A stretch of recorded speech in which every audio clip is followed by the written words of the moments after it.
Hi everyone, I'm Eric Fritz with I&E Technologies. We're a reliability equipment supplier specializing in vibration, ultrasound, infrared alignment, motor circuit analysis, as well as many other PDM technologies.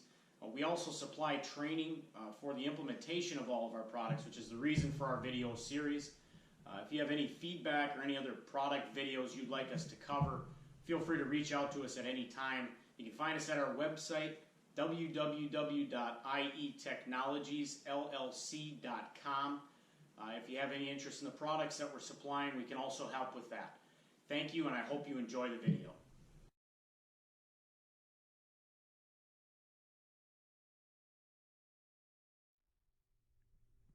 Alright, in today's video we're going to be covering the All-Test Pro Motor Genie instrument, which is designed for the testing and troubleshooting of single-phase and three-phase AC motors less than 1,000 volts. What comes in the case, besides our soft carrying case here, our manual quick start guide on a disc, our charging cable for anybody that has the All-Test 31, it's the exact same connection for that, and then our 3 sets of alligator clips, and then obviously the instrument with a rugged carrying case. Again, very good handheld instrument. On the actual instrument itself, there's connections up here for our alligator clips, our ground plug, and our charging port. As you can see, there's no communications port. This is simply a troubleshooting device. There is an optional software program, an app-based program for phones. I believe it's about $100 or less per year for the app to be downloaded and usable. What you would typically do on an instrument like this is if you don't have that app, you're handwriting a lot of the notes and readings that you take, and then you have to memorize the thresholds or refer back to your quick start guides for what becomes a problem, what kind of deviation from our tolerance is a problem. Whereas on the app, which I'll show later in the video, that once you enter all these values, it automatically outputs suggested problems and actions for the readings that you've taken. On the base of the instrument here, we have our display, and again, similar to our All-Test 33, it's the same left, right, up and down toggle, center key for select. It's also our 0 key, and then again on the bottom is our test button for our insulation to ground. We're going to hold that test key down. A mode is our back button if we get into readings and we want to back out. Other than that, we hold the button down here on the left. That's our on button for a couple seconds. The beauty of that is very rarely will the instrument turn off or turn on accidentally. You got to hold it down for a couple seconds. That way, if it, you don't have to worry about it turning on in your pouch if you're carrying it around, your battery being dead upon trying to use the instrument. Similar to All-Test 33, a pretty normal, straightforward menu. Battery indicator on the far right. If you want to get your serial number of the device, it's the one just to the left of our battery indicator. If you want to turn the device off, power off is here. Our insulation to ground measurement, your Megger test, is done right here. You can toggle between 500 volts and 1 kV. And then our resistance reading, insulation resistance, and then our Z-Fi test. This is for our winding shorts that we're looking for, turn to turn, coil to coil, and phase to phase. And we'll get into that here when we get to our first test.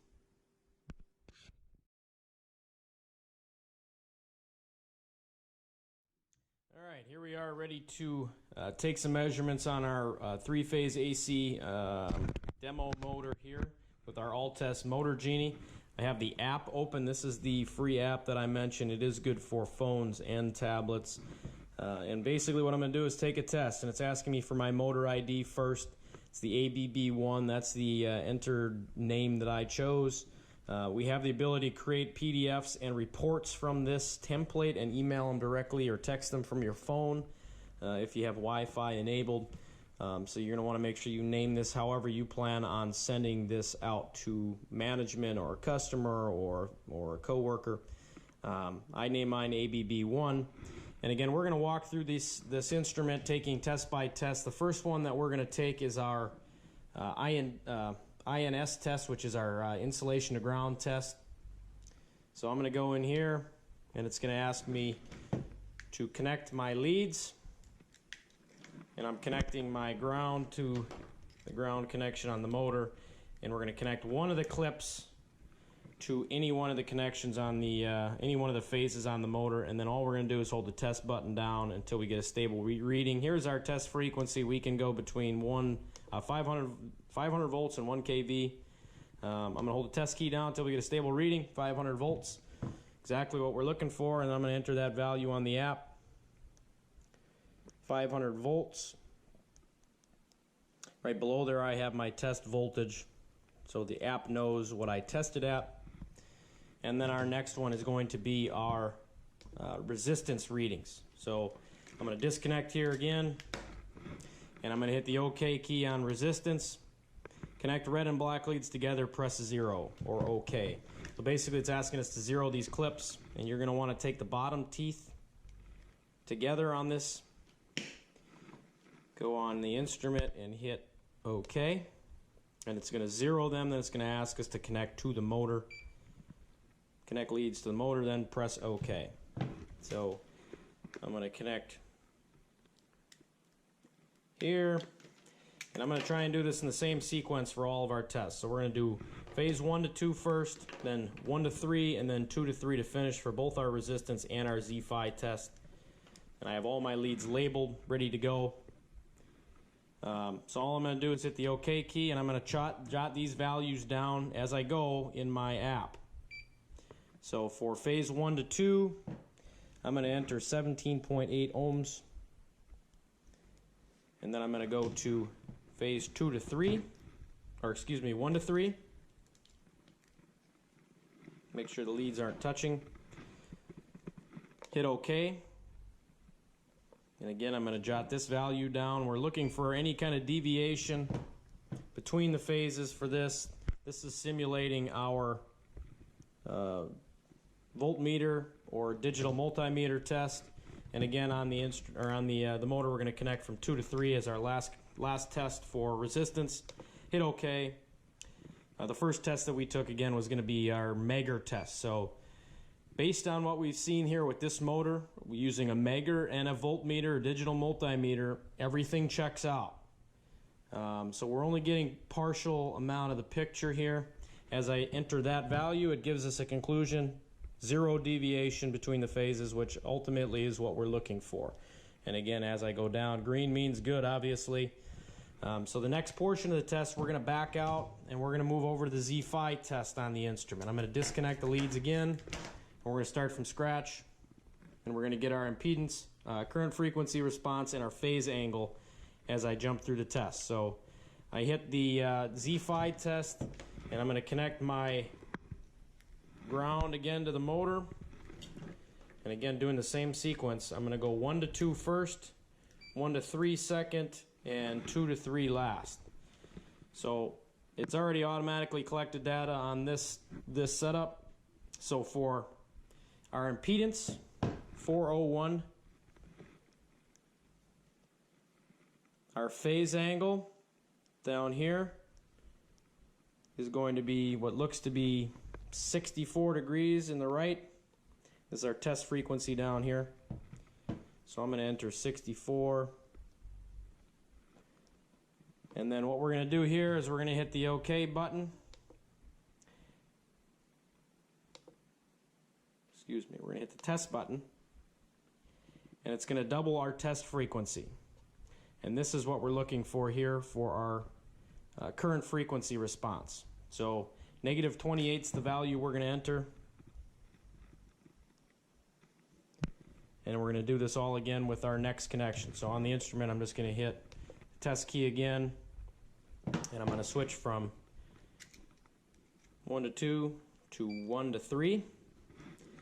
And take my measurements again. So we have 381. 381. Phase angle for 1 to 3 looks like we have 66. pretty good. And then again, we're going to go down and hold the test key down. Double that test frequency from 200 to 400, and negative 31 is our current frequency response. And I'm going to enter that right here. And then we're going to go back over and do the test one final time on our phases 2 to 3. Now thus far everything's checked out, but as I connect from 2 to 3 here, my numbers are getting a little bit different all the way across the board. 478 for my impedance, 478. My phase angle is 43, and my current frequency response when I hit the test button and double our test frequency is -1. So, not knowing much about what any of these tests mean, we're looking for deviation. I don't know how well you can see this, but we have a pretty substantial deviation on our impedance, our phase angle, and our current frequency response. And it gives us greens, yellows, and reds for worn and bad. So again, the beauty of this is it's kind of outputting measurements and potential conclusions for our tests that we're taking. And it's keeping us from handwriting all these notes. If I hold the test button down, it actually outputs some findings for me. And this I can dump into a PDF and mail. I can save it, which will save it on the device that I'm taking the measurements on, or the app is generated. So it looks like this test was saved. If I want to generate a PDF, it will give me a little mini report on my ABB1 motor that I used. So again, a very simple and easy instrument, inexpensive, under $1,000 for the instrument, to troubleshoot and take measurements, not only resistance and insulation to ground measurements, but Z5 for potential winding issues, connection issues you'll find with your Megger and your digital multimeter as well. So again, very, very simple to use instrument, very little training needed. The app makes the job a lot easier and automates some of your conclusions.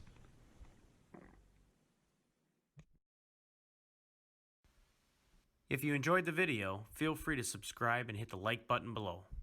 For technical support, product information, or if you'd like to understand how I&E Technologies can help you, please visit our website or reach out to us directly. Thanks for watching.